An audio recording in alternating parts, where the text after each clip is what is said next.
మీ ఎలాంటి వ్యాపార ప్రకటనలకైనా వెంటనే మా ఛానల్ సంప్రదించండి. అందరికీ నమస్కారం. నేను శిరీష. ఈరోజు మనతో పాటు ఉన్నారు ప్రముఖ ఆధ్యాత్మికవేత్త బ్రహ్మశ్రీ నందిబట్ల శ్రీహరి శర్మ గారు. గురుగారితో మాట్లాడదాం. గురుగారు నమస్కారం అండి. వాగర్థావివ సంపృక్తౌ వాగర్థ ప్రతిపత్తయే జగతః పితరౌ వందే పార్వతీ పరమేశ్వరౌ. ఆదిత్యాయ చ సోమాయ మంగళాయ బుధాయ చ గురు శుక్ర శనిభ్యశ్చ రాహవే కేతవే నమః. శృంగేరి జగద్గురు పీఠాధిపతులకి కంచి పీఠాధిపతులకి నమస్కారములు తెలియజేసుకుంటూ కార్యక్రమాన్ని ప్రారంభిద్దాం. గురుగారు చూస్తుండగానే 2025వ సంవత్సరం అయిపోయింది. 2026 ఆంగ్ల నూతన సంవత్సరానికి వచ్చేసాం. సో ప్రతి ఒక్కరికి ఉంటుంది మా రాశి వారికి ఈ సంవత్సరం అంతా ఎలా ఉండబోతుంది, ఎలాంటి జాగ్రత్తలు తీసుకోవాలని. సో ముఖ్యంగా చూసుకుంటే ఈ 2026లో సింహ రాశి వారికి ఎలా ఉండబోతుంది అంటారండి? 2026వ సంవత్సరంలో సింహరాశిలో జన్మించినటువంటి వారికి ఏ విధంగా ఉండబోతుందో తెలుసుకునే ప్రయత్నం చేద్దాం. జనవరి నుంచి డిసెంబర్ వరకు ఈ సింహరాశిలో జన్మించినటువంటి వారికి మిగతా గ్రహాల యొక్క ప్రభావం ఎలా ఉంటుంది అనేది సంపూర్ణంగా చూసుకుందాం. ముఖ్యంగా గమనించినట్లయితే ఈ సింహరాశిలో జన్మించినటువంటి వారికి సాధారణంగా తెలిసేదే అష్టమ శని ప్రభావం. దీని ప్రభావం వలన కొంత ఇబ్బందులు పడక తప్పదు.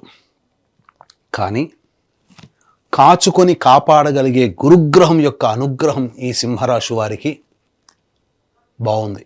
తత్ఫలితము చేత ఎన్ని సమస్యలు వచ్చినప్పటికీ ఆ గురువు అంటే దైవమే, దైవానుగ్రహం వల్ల ఈ సింహరాశి వారు చాలా సమస్యల నుంచి బయటపడతారు. మరి విద్యార్థులకు ఎలా ఉంటుందండి? ఉద్యోగం ఎలా ఉంటుంది? మార్పులు ఏమైనా చేసుకోవచ్చా? వ్యాపారం ఎలా ఉంటుంది?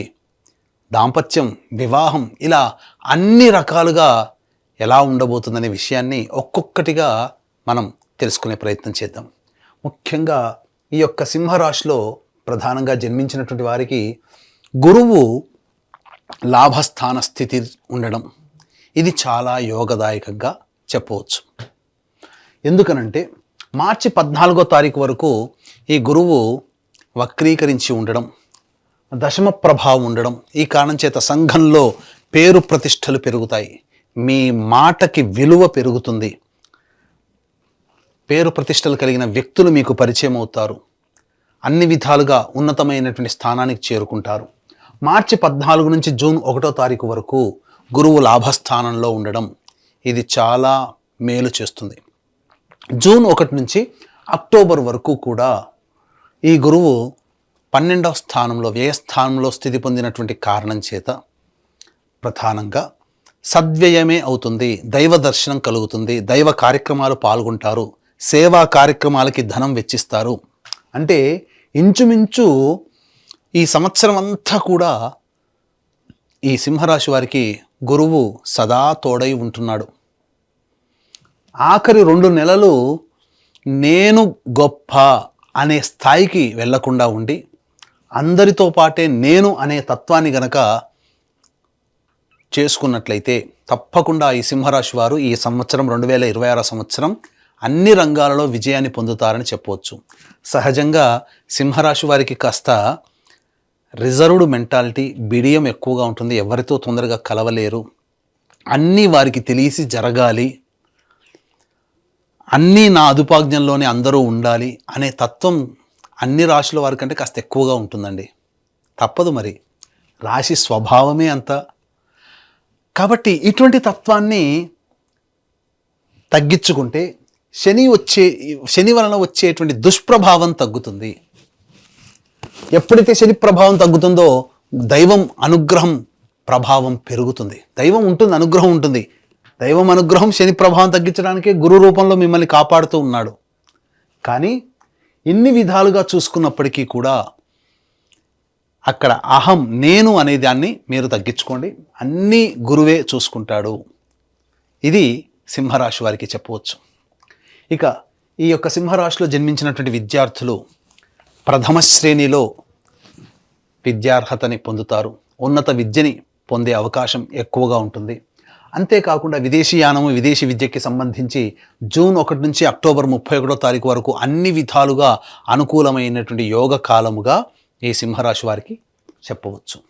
ఇక ఉద్యోగం విషయం, ఈ ఉద్యోగ విషయానికి ఎప్పుడెప్పుడు ఉద్యోగం మారితే బాగుంటుంది, నిరుద్యోగస్తులకి ఉద్యోగం ఎప్పుడు లభిస్తుంది అనేటువంటి విషయాల గురించి ముందు తెలియచేసుకుందాం. ఇక ముఖ్యంగా అందరినీ పట్టి పీడించేటువంటిది వివాహ సంబంధ విషయం. ఇక ఈ యొక్క వివాహ సందర్భంగా ఈ సింహరాశిలో జన్మించినటువంటి అవివాహితులకి వివాహ సంబంధాలు నిశ్చయమవుతాయి. అన్ని విధాలుగా అనుకూలంగా ఉంటుంది. ముఖ్యంగా ఒక ఇంటి వారవుతారని చెప్పవచ్చు.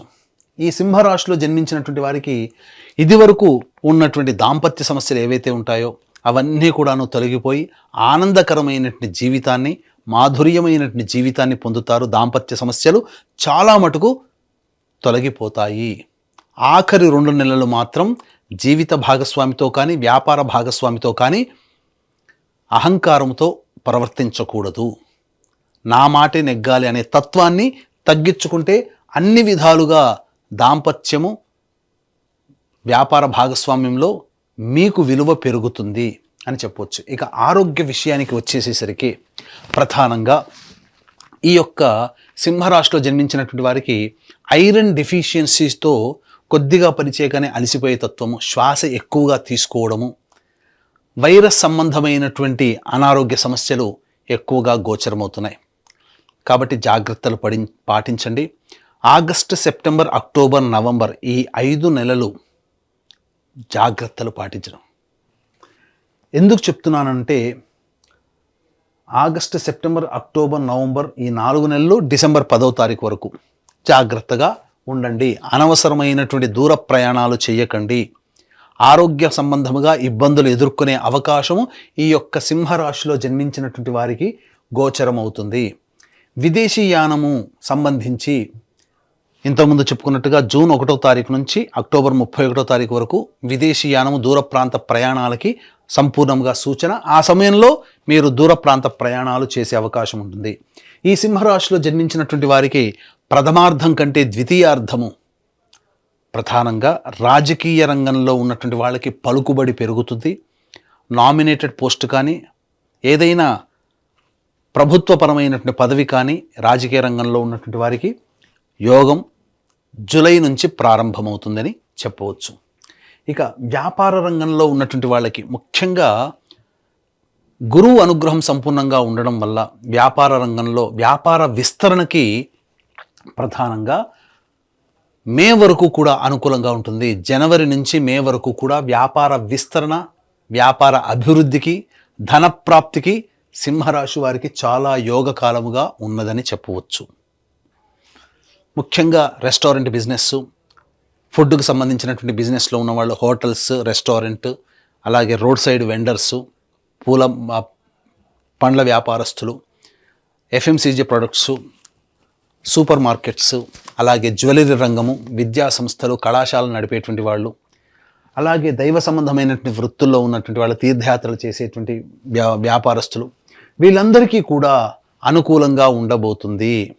ఈ సింహరాశిలో జన్మించినటువంటి వారికి ముఖ్యంగా చర్మ సంబంధము వ్యాపారస్తులు, తోలు సంబంధ వ్యాపారస్తులు, అలాగే గ్రౌండ్ ఆయిల్స్ అనగా పెట్రోలియం తదితర ఎడిబుల్ ఆయిల్స్ రంగంలో ఉన్నటువంటి వాళ్ళు, ఇనుముతో సంబంధంతో కూడుకున్నటువంటి వ్యాపారస్తులు అందరూ కూడా ఆగస్టు నుంచి వీళ్ళకి అనుకూలంగా ఉండబోతుంది అని చెప్పవచ్చు. ఇక కళారంగంలో ఉన్నటువంటి వాళ్ళకైతే అన్ని విధాలుగా సినిమా రంగము, serials, social media, printing and electronic media రంగంలో ఉన్నటువంటి వాళ్ళకందరికీ కూడా ఈ యొక్క సింహరాశిలో జన్మించినటువంటి వారికి మంచి అవకాశాలు లభిస్తాయి. అలాగే సంపాదన కూడా అధికంగా ఉండబోతుంది. మరియు పేరు ప్రఖ్యాతులు పెరుగుతాయి. సకాలంలో ప్రాజెక్టులు పూర్తి చేసుకొని ఆనందకరమైనటువంటి జీవితాన్ని పొందుతారు. అలాగే ఈ సింహరాశిలో జన్మించినటువంటి వారు గృహ సంబంధముగా ఇబ్బందులు తొలగిపోయి నూతన గృహ ప్రవేశం చేసే అవకాశాలు ఈ సంవత్సరంలో మెండుగా ఉన్నాయి. అది కూడా మే లోపల వీరికి కళ సాకారం అవుతుంది, గృహం అనే కళ అని చెప్పవచ్చు. ఇక ఈ యొక్క సింహరాశిలో జన్మించినటువంటి రైతులు ప్రధానంగా కమర్షియల్ పంటలు వేసుకున్న, సాధారణమైనటువంటి శాస్త్రీయమైనటువంటి పంటలు వేసుకున్న, అన్ని విధాలుగా వాణిజ్య పంటలలో అధిక దిగుబడి, అధిక రాబడి కూడా ఉంటుంది. 3 సార్లు పంటలు వేసుకోవడం ద్వారా మీకు మంచి దిగుబడి అనేటువంటిది కలుగుతుందని చెప్పవచ్చు. ఆనందకరమైనటువంటి జీవితాన్ని పొందుతారు. అయితే జూలై నుంచి అక్టోబర్ మధ్యకాలంలో ఈ 4 నెలల మధ్య కాలంలో అప్పుల పాలు కాకుండా చూసుకోండి.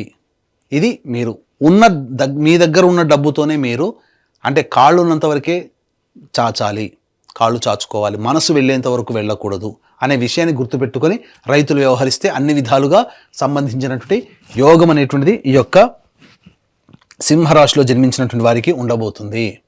ఇక మనం చూసుకున్నట్లయితే ఉద్యోగ సంబంధముగా ఎలా ఉండబోతుందనే విషయం మనం తెలుసుకుందాం. వీక్షించేటువంటి ప్రేక్షకులు కూడా ఇప్పుడు చెప్పినటువంటి సమస్యల కంటే ఇంకా ఎక్కువగా మీరు సమస్యలు ఎదుర్కొంటున్నారు అనంటే మీ యొక్క జన్మజాతకంలో నడుస్తున్నటువంటి గ్రహ దశాంతర దశల యొక్క ప్రభావం. కావున దగ్గరలోని మంచి ఉపాసనా పరులైనటువంటి జ్యోతిష్యులని సంప్రదించి వారి సలహాలు సూచనలు కనుక పాటించినట్లయితే మరింత మెరుగైనటువంటి జీవితాన్ని పొందుతారని తెలియచేయవచ్చు. అలాగే జాతకరీత్యా ఎన్ని గ్రహాలు గురుగ్రహం బాగున్నా మిగతా గ్రహాల యొక్క అనుగ్రహం లేనిదే జీవితం పరిపూర్ణం కాదు. అనుకున్న పనులు సకాలంలో పూర్తి కావు. ఇదంతా కూడా దైవానుగ్రహ ప్రభావమే. కాబట్టి ఇట్టి దైవానుగ్రహం అందరికీ అందించాలనేటువంటి సదుద్దేశంతో ప్రతి నెల ఒక పుణ్యక్షేత్రంలో ఒక పర్వదినం రోజున సర్వదోష నివారణ పూజలు హోమాలు అనేటువంటివి మన పీఠమాధ్వర్యంలో జరిపించడం జరుగుతాయి. ఆరోగ్యం కోసం మృత్యుంజయ హోమం, ఉద్యోగం కోసం సుదర్శన హోమం, శత్రుబాధ నివారణకి సుదర్శన హోమము, అలాగే వివాహం కావడానికి హోమాలు, దాంపత్య సమస్యల నివారణకి, ఆరోగ్యానికి, విద్య సంబంధించినటువంటి దోషాల నివారణకి ఇలా సర్వదోష నివారణ పూజల హోమాలు అనేటివి మీ గోతనామాదులతో జరిపించడం జరుగుతుంది. వీడియోలు కూడా ప్రతి నెల పంపిస్తారు. అవకాశం ఉన్న వాళ్ళు స్క్రీన్పై కనిపిస్తున్నటువంటి నెంబర్లకి కాంటాక్ట్ చేసి పూర్తి వివరాలు తెలుసుకోవచ్చు. ఇక ఉద్యోగ సంబంధంగా ఏ సమయంలో మనకు అనుకూలంగా ఉంటుంది? జనవరి 14వ తారీఖు నుంచి ఫిబ్రవరి 12వ తారీఖు వరకు నిరుద్యోగస్తులకి ఉద్యోగం లభించడం కానీ, ఉద్యోగంలో అభివృద్ధిని కానీ లేదా కొత్త ఉద్యోగంలో చేరడానికి చాలా అనువైన సమయం, అనుకూలిస్తుంది కూడా అని చెప్పవచ్చు. ఇక తదనంతరం చూసుకున్నట్లయితే ఈ యొక్క సింహరాశిలో జన్మించినటువంటి వారికి ప్రధానంగా మే 15 నుంచి జూలై 15 మధ్యకాలము, మే 15 నుంచి అనగా ఏప్రిల్, ఈ యొక్క సింహరాశిలో జన్మించినటువంటి వారికి మే 15 నుంచి జూలై 15 ఈ మధ్యకాలం ఏదైతే ఉందో అది సంపూర్ణముగా ఉద్యోగపరంగా మీరు కొత్త ఉద్యోగంలో మారడానికి లేదా కొత్త సంస్థల్లో ఉద్యోగం మారడానికి, ఉద్యోగంలో అభివృద్ధి పొందడానికి నిరుద్యోగస్తులకి చాలా అనుకూలమైనటువంటి సమయంగా చెప్పవచ్చు. ఇక అక్టోబర్ 17 నుంచి నవంబర్ 16వ తారీఖు వరకు ఉన్నటువంటి కాలం కూడా ఉద్యోగ సంబంధముగా చాలా అనుకూలమైనటువంటి యోగముగా చెప్పవచ్చు. ఇది ఏతావత ఉద్యోగ సంబంధముగా. అలాగే ఈ చెప్పినటువంటి సమయాల్లో కూడా వ్యాపార విస్తరణకి చాలా అనుకూలంగా ఉంటుందని చెప్పవచ్చు.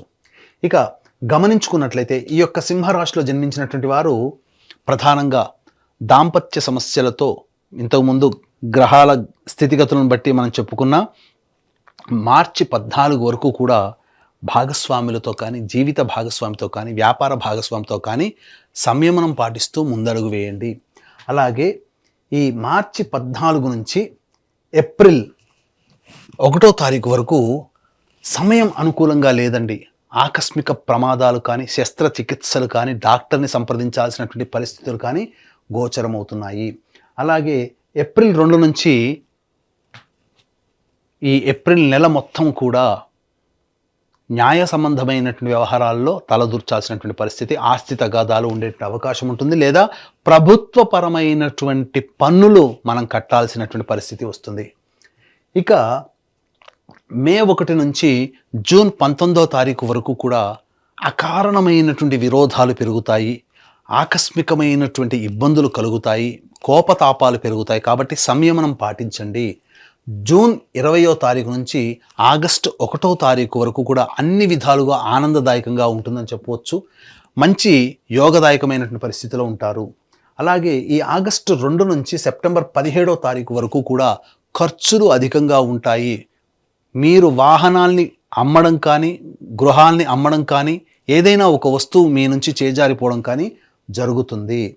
ఇక సెప్టెంబర్ 18 నుంచి నవంబర్ 11వ తారీఖు వరకు అహంకారము అనేటువంటిది తగ్గించుకోండి, నేను అనేటువంటిది తగ్గించుకోండి. తద్వారా మీరు జీవితంలో అన్ని విధాలుగా యోగదాయకమైనటువంటి పరిస్థితుల్లో ఉంటారని చెప్పవచ్చు. ఏ తర్వాత ఈ యొక్క సింహరాశిలో జన్మించినటువంటి వారికి మంచి ఫలితాలు ఉంటాయి, గురుగ్రహం అనుగ్రహం సంపూర్ణంగా ఉంది. అలాగే మిగతా గ్రహాలు అనుకూలంగా లేవు. సప్తమ రాహువు రాశిలోనే కేతు యొక్క స్థితి పొంది ఉండడం, ఇంతకుముందు చెప్పుకున్నట్టుగా కుజ మరియు రవిగ్రహ ప్రభావాలు ఏ సమయంలో అనుకూలంగా ఉన్నాయి, మిగతా సమయంలో ఉద్యోగంలో భద్రత లేదు కాబట్టి ఆ సమయంలో జాగ్రత్తలు పాటించండి. ఏ తర్వాత దైవానుగ్రహమే ఈ సింహరాశి వారిని గట్టెక్కిస్తుంది అనే విషయాన్ని తెలుసుకోవాలి. దైవానుగ్రహం కోసం మీరు ఏదైనా సమస్య వచ్చినప్పటికీ కూడా ప్రతిరోజు గరికతో గణపతికి అష్టోత్తర పూజ చేయడము, అలాగే చిన్న బెల్లం ముక్క నైవేద్యంగా పెట్టడం, ఇలా ఒక 11 రోజులు చేసి చూడండి, మీ సమస్యకి పరిష్కారం అనేటువంటిది లభిస్తుంది. అలాగే ప్రతిరోజు కూడా కాలభైరవాష్టక పారాయణము, కాళీ కవచం అనేటువంటిది ప్రతిరోజు రోజుకి 3 సార్లు పఠించండి. బిజీ స్కెడ్యూల్లో ఉండి ఇవన్నీ చేయలేకపోతే, లేదా ఇంకా దైవానుగ్రహం మనకు ఇంకా కావాలి అనుకున్నటువంటి వాళ్ళు ప్రతి నెల మన పీఠం ఆధ్వర్యంలో జరిగే సర్వదోష నివారణ పూజల హోమాల్లో మీరు గోతనామాలు నమోదు చేసుకునే ప్రయత్నం చేయండి. మరియు మీకు ఇటువంటి మంచి విషయాలు మీకు వేగిరంగా మీకు రావాలన్నా, ప్రతి విషయం మీరు తెలుసుకోవాలన్నా యూట్యూబ్ కానీ, ఫేస్బుక్ కానీ, ఇన్స్టా కానీ సంకల్ప మందిర్ అనేటువంటిది ఉంటుంది. ఆ సంకల్ప మందిర్ని మీరు ఫాలో అవ్వండి. అన్నీ మీకు మంచి విషయాలు మీకు తెలుస్తాయని చెప్పవచ్చు. ఎడిటర్ గారు, ఇప్పుడు సింహరాశిలో స్త్రీల గురించి చెప్పలేదు కాబట్టి ఈ స్త్రీల గురించి ఎండింగ్ కంటే ముందే దీన్ని యాడ్ చేయండి. అంటే ఉద్యోగం అనే దాని గురించి చెప్పాను కదా, లాస్ట్ 2-3 మినిట్స్లో ఉద్యోగం గురించి చెప్పాను, అక్కడ దీన్ని యాడ్ చేయండి. ఇక సింహరాశిలో జన్మించినటువంటి స్త్రీలకి ప్రధానంగా వారికి అన్ని విధాలుగా మంచి జరగబోతుంది. కాకపోతే నమ్మిన వ్యక్తులే ఎక్కువగా మోసం చేసే అవకాశము ఉంటుంది. కాబట్టి ప్రధానంగా జూన్ 1వ తారీఖు నుంచి అక్టోబర్ 31వ తారీఖు మధ్యలో పరిచయం అయ్యేటువంటి వ్యక్తులని కాస్త జాగ్రత్తగా కనిపెట్టండి. వాళ్ళ వల్లనే ఆఖరి 2 నెలల్లో మీకు సమస్యలు రాబోతుంటాయి. అలాగే మీకు పేరు ప్రఖ్యాతులు పెరుగుతాయి. అనుకున్నటువంటి మేర మీకు మంచి గౌరవ మర్యాదలు కుటుంబంలో ఉంటాయి. సంఘంలో కూడా పదవి లభించే అవకాశం ఉంటుంది. మరీ ముఖ్యంగా ఉద్యోగస్తులకి మంచి పదవి లభించే అవకాశం ఉంటుంది. వివాహం కాని అమ్మాయిలకి వివాహాలు జరగడం, సంతానవంతులు అవ్వడము అనేటువంటిది కూడా ఈ యొక్క సింహరాశిలో జన్మించినటువంటి వారికి ఉంటుంది. కాకపోతే అధిక శ్రమ, మానసిక ఒత్తిడి ఎక్కువగా ఉండడం, ఫలితాలు తక్కువగా ఉండడం, మీ యొక్క సేవనే ఎదుటి వారికి వెళుతుంది తప్ప మీకు తిరిగి సర్వీస్కి వచ్చేవాళ్ళు ఎవ్వరూ ఉండరు. ఆ విషయాన్ని గమనించుకొని ఎంతవరకు మనం ఎదుటి వాళ్ళకి సహాయ సహకారాలు అందించాలో అదొక్కడి మీరు మనసులో పెట్టుకొని ప్రయాణం చేస్తే ఈ సింహరాశిలో జన్మించినటువంటి స్త్రీలకి అన్ని విధాలుగా యోగదాయకంగా ఉంటుంది అని చెప్పవచ్చు. గురుగారు, మొత్తం మీద ఈ 2026లో సింహరాశి వారికి ఎలా ఉండబోతుంది, ఎలాంటి జాగ్రత్తలు తీసుకోవాలో తెలియజేసినందుకు ధన్యవాదాలండి. ఈ వీడియో కనుక మీకు నచ్చినట్లయితే లైక్ చేయండి, షేర్ చేయండి, సబ్స్క్రైబ్ చేయండి. మీ విలువైన కామెంట్ని పొందుపరచండి. సర్వం శ్రీ ఉమామహేశ్వర పరబ్రహ్మార్పణమస్తు.